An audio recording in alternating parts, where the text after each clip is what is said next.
podcast is a little bit behind the times, but I was going to do an update on the top 10 authors I wanted to read in 2023. I did read all of them, and I thought I'd just kind of run through the books I read by these authors and how I felt about them. The first author I wanted to read was E.J. Mellow, and she wrote the Song of the Forever Rain series. It's a Thief Kingdom series. I really enjoyed this a lot. Each of these three books featured one of the sisters of the it's the Muse series, the Musai series, and they leave kind of double lives. They leave lives as like a noble in the local kingdom, and also as a muse, which one of them sings, one of them dances, and one of them plays the violin in this underground magical thief kingdom. I really enjoyed this whole series. The characters are well done. I love the relationships between like the sisters and their father. I enjoyed the romance. There was always a little adventure in there and a lot of magic. So if you're looking for kind of a magical romance fantasy, I would definitely recommend that series. I enjoyed it a lot. The second book I wanted to read, or the second author I wanted to read, was Ira Levin, who wrote the Stepford Wives, and I read the Stepford Wives. I gave this 4 out of 5 stars. I liked it. I'm glad I read it. I know like there have been so many different redos of this book, so it's kind of a classic at this point. I think my only complaint was it felt kind of unfinished to me, and there wasn't anything really unexpected in there, and I think that's because I've just been exposed to it so much through culture. But it's a pretty quick read, so if you haven't read the Stepford Wives and you're at all interested in like where all the different cultural stuff that came from it originated, I thought it was a pretty easy, fun read, and I would recommend it. The third author I wanted to read was Nian Yang, who the first book in her main series is The Black Tides of Heaven, and I gave that 4 out of 5 stars. I didn't really enjoy it enough to continue. It was kind of like in between 3 and 4 stars. I didn't really enjoy it enough to continue the series. There was some really good world building, and I thought the society structure was really intriguing. But the magic system and the politics kind of felt unfinished and could have been filled out a lot better. And it was okay. I just didn't love it. The next author I wanted to read was Helen Klages, which I hope I'm not destroying these people's names, but you can see them on the book cover over here. And I read a novella called Passing Strange from her. This is set in kind of an alternate historical 1940s San Francisco, and it's about a group of women who practice magic. They focus a lot more on the women and their lives, and then like them like making a life for themselves in the 1940s San Francisco than magic. But I thought it was really well done. It was a very nice, cozy, sweet kind of little novella book, and I enjoyed it, and I definitely plan on checking out more by Klages if she's written more. The fifth author on my list is R.F. Kuang. I probably said that wrong too. And of course, Kuang is best known for the Poppy War series. So I did just finish I forget that. It was the Poppy War, the Dragon Republic, and the Burning God, I believe. And I did just finish the Burning God a few days ago. And I really love this whole series. It is fantastic epic fantasy. I would say it is kind of grimdark epic fantasy. It's very dark. There's a lot of war and a lot of gore and a lot of violence, but also very complex politics and an interesting magic and god system, and then really intriguing characters.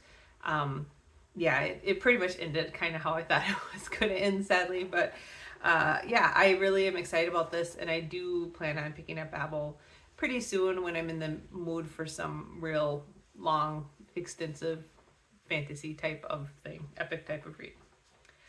The sixth author I wanted to read is Gillian Flynn, who was best known for Gone Girl. I give this a 3 out of 5. This isn't my normal type of read, and I didn't really like it very much. I know it's like a thriller mystery with all these twists and turns, but the characters are pretty much just all mean and nasty to each other, and I mainly found it frustrating to read that I didn't understand why people were doing these horrible things to each other. I just was like, I don't know, I didn't like it very much. All right, the 7th author I really wanted to pick up is Arkady Martine, and I believe it's a he.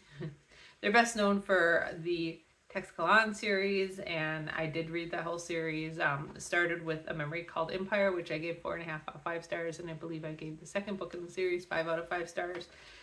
This was a very impressive science fiction duology. It starts out a little bit slow, but the world building and the characters and all the politics going on are just really, really well done. It was very amazing, and I always get a little bit worried, like sometimes the info dumping in sci-fi can be a little overwhelming, and this book does start a little bit slow and there's a lot of information dumping, but you're very quickly like drawn into the story of this lady who is serving as an ambassador to the Texcalan Empire and all the things that she gets pulled into. It was definitely worth sticking with it. So if you have started that book before and you stopped because it's a little slow in the beginning, I would stick with it because I thought the whole series was really amazing. And I think part of it is just the main character is super, I don't know, she's just super easy to engage with, and you can just imagine her trying to deal with the situation she's put into, and all the characters around her are also very intriguing. It's a strangely character-driven, epic science fiction book. All right. The 8th author on here that I wanted to read, mainly because I just got this book as a debut from her to review, was Min Sterling, and she came out with Camp Zero this year. I gave that 4 out of 5 stars. I liked it. It's basically kind of a really melancholy, dank look at the future where there really isn't a lot of places for people to live, so most of the settlements are like on the poles. And this one was about a woman who ends up settled up on one of the poles, and they're trying to supposedly build a bigger camp out there, but you find out a whole bunch of stuff that's going on. I really liked a lot of the twists and turns in here. I enjoyed the characters, and it was just kind of a different read. I don't read a lot of stuff like that. It was just kind of a different book. All right. Then the 9th author on the list that I wanted to read was Fonda Lee, which I believe she's best known for. She's got like a fantasy trilogy. It's got the word green in it. I can't remember what it is right now. Anyways, she released a novella this year called Untethered Sky, so I chose that to read from her.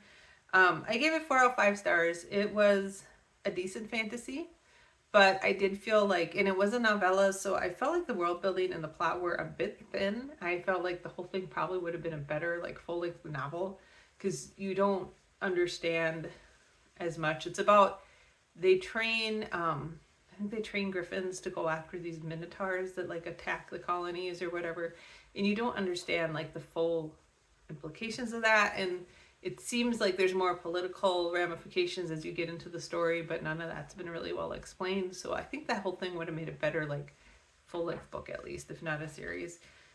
But it was okay. It was a quick read and I enjoyed it. And then the last author I wanted to read, I believe, was another debut, and that was Genna Rose Nethercot. She wrote Thistlefoot. I did give this one 4.5 out of 5 stars. It is about the Yaga siblings who find out they inherit a chicken foot house. This was really, really creative and had a really beautiful writing style to it.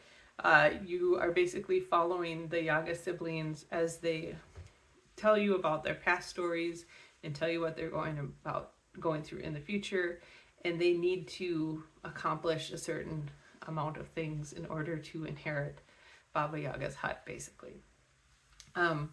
I think the only thing that I found a little bit frustrating with it, the reason I didn't give it 5 stars, was you are jumping between a lot of time frames and a lot of point of views. So I found it a little bit hard to follow all of that, and I thought it kind of broke up the story. But I really loved it. It was one of the more creative stories I read this year, and I enjoyed it quite a bit. So those were the top 10 authors I wanted to read in 2023. I have not come up with a list of authors for 2024, and I don't know if I will this year. Again, just very busy with new job and 2 houses and trying to juggle a lot of things right now. So I might be taking a break on that and just read kind of like what comes across my table. Maybe what I'll do at the end of 2024 is just a list of the top my top 10 favorite authors I read this year rather than picking them out ahead of time. I don't know. Again, so out of that whole list of authors, I think the one I loved the best was Ira Kuang, and I hope I'm saying her name right. Kuang, maybe that's more appropriate. And then the second favorite on that list would probably be Arkady Martine and Genna Nethercot. So, yeah. But definitely a decent list. I will be doing a video a little bit later about the top 20 books that I wanted to read in 2023. I did also get through all of those except for one of them, Heavenly Tyrant, which got pushed back until spring of 2024, so I was not able to read that one, but I will go through those as well in the future here, but not tonight. So, all right. I hope that you guys enjoyed this, and feel free to comment down below on authors that you're looking forward to reading in 2024 or ones that you discovered and really enjoyed in 2023. I will talk to you guys later. Bye.